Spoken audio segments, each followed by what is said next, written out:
اعوذ باللہ من الشیطان الرجیم بسم اللہ الرحمن الرحیم اینما تکونوا یدرککم الموت۔ اب ظاہر بات ہے کہ قتال سے جی چرانے میں اصل سبب کیا تھا؟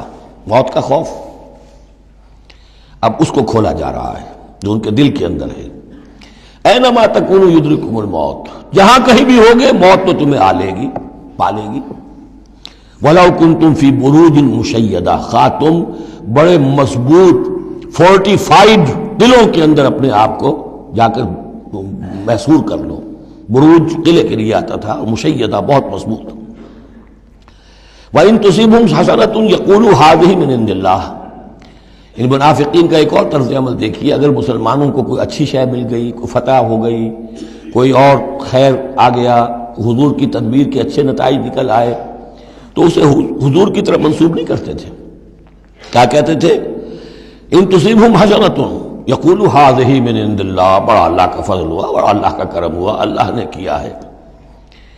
وَإِن تُصِبْهُمْ سَيِّئَةٌ، اگر کوئی تکلیف آ گئی، کوئی مصیبت آ گئی، یقولوا ھذہ من عندک، اے محمد آپ کی وجہ سے ہوا ہے، یہ آپ نے یہ غلط اقدام کیا، آپ نے یہ فیصلہ کر لیا کہ کھلے میدان میں جا کے جنگ کریں گے، ہم نے تو مشورہ دیا تھا آپ کو، آپ کی بھی رائے یہی تھی کہ مدینے کے اندر محصور ہو کر جنگ کریں۔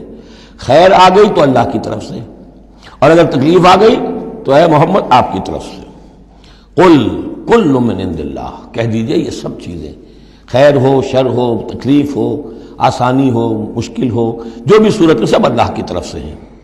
فما لہؤلاء القوم لا یکادون یفقہون حدیثا، تو ان لوگوں کو کیا ہو گیا ہے کہ یہ کوئی بات بھی نہیں سمجھتے، ان کی مت بالکل ماری جا چکی ہے۔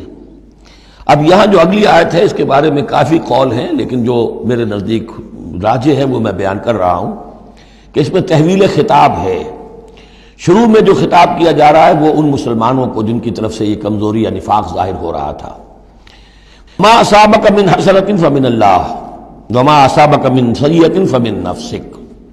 دیکھو اے مسلمان، جو بھی کوئی خیر تمہیں ملتا ہے تمہیں یہی کہنا چاہیے اللہ کی طرف سے، اگرچہ خیر بھی اللہ کی طرف سے اور شر بھی اللہ کی طرف سے۔ یہ تو جو ہمارے ایمان کا ہے وہ ایمان مفصل، والقدر خیرہ وشرہ من اللہ تعالی والبعث بعد الموت، ہمارا ایمان اس پر ہے۔ لیکن طریقہ کیا ہے انسان کے لیے، ادب کیا ہے، صحیح کیا ہے؟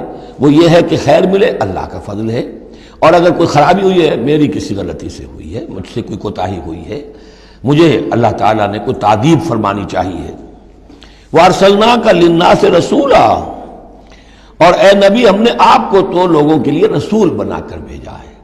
ایک یہ قول ہے کہ اس میں تحویل خطاب ہے، ایک یہ کہ درمیانی ٹکڑے میں بھی خطاب تو حضور سے ہی ہے لیکن استجاب کے انداز میں، اچھا تو جو انہیں خیر مل جائے تمہیں وہ تو ہے اللہ کی طرف سے، اور جو کوئی برائی آ جائے تو اے نبی آپ کی طرف سے ہے۔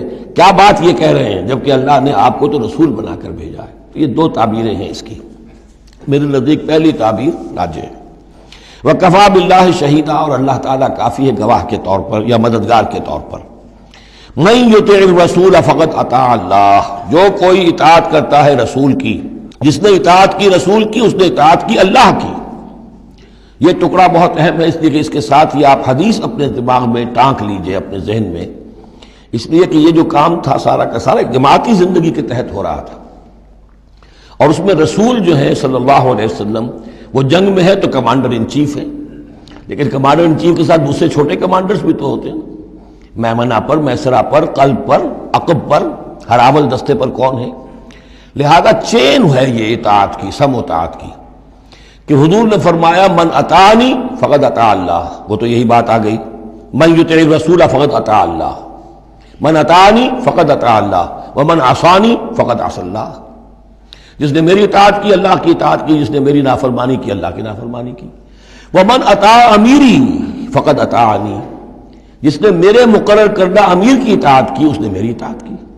ومن عصى امیری فقد عصانی، اور جس نے میرے معین کردہ امیر کی مخالفت کی یا اس کی نافرمانی کی اس نے میری نافرمانی کی۔ تو یہ چین چلے گی اوپر سے نیچے تک، جو بھی جماعت ہوگی، لشکر ہوں گے، اس میں جو ہے رینکس ہوں گے، اس میں کارڈرز ہوں گے، اسی طریقے سے یہ سم و طاعت جو ہے اس کی ایک زنجیر چلتی چلی جائے گی۔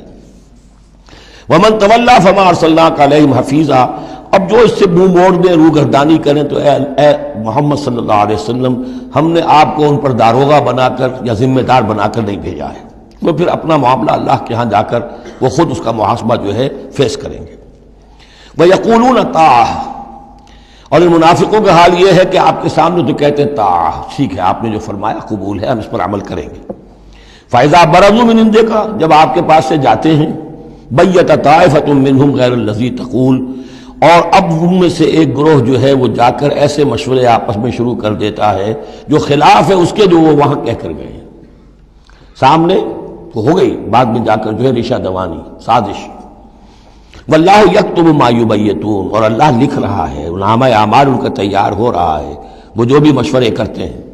فاعرض عنہم، تو اے نبی ان سے اعراض کیجئے، ان کو دفع کیجئے، چشم پوشی کیجئے، یہ کوئی نقصان نہیں پہنچا سکیں گے۔ اس میں بھی مصلحت یہ ہے کہ ابھی ان کے خلاف اقدام کرنا خلاف مصلحت ہے۔